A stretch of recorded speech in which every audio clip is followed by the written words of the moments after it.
Right to our top story now at 6. The Gatesville community came together today to remember the lives lost in the Coryell Memorial Hospital explosion that happened exactly 1 year ago today. But they are also thanking hospital staff for the lives that were saved that day. Channel 6's Andrew Moore is here to tell us why their actions were so critical. Good evening, Andrew.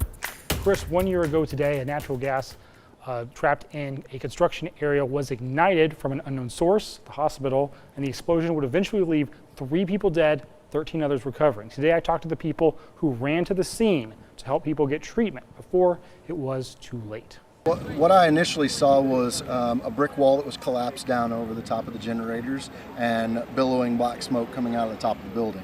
Hospital EMS Chief Jeffrey Mincy still remembers the day he ran from a board meeting in the hospital towards the sound of an explosion. We lost power shortly thereafter. We knew something had happened.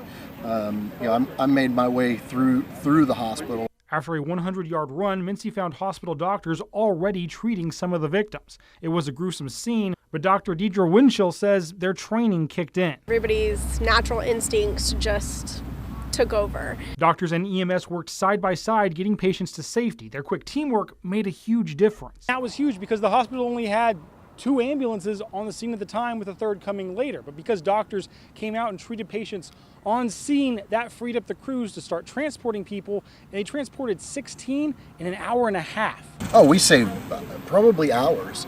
We had 16 critical patients. They were all triaged, treated, and transported to a level 1 trauma center. Today, under the trees in front of the hospital CEO David Byron thanked his staff for their heroic work and thanked the community. And the actions on the part of this community and other support from Central Texas was tremendous in mitigating the potential loss of life.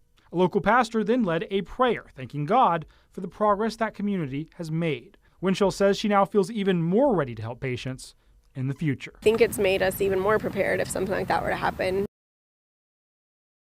Is definitely recovering. The hospital held a groundbreaking back in April for that section that was destroyed.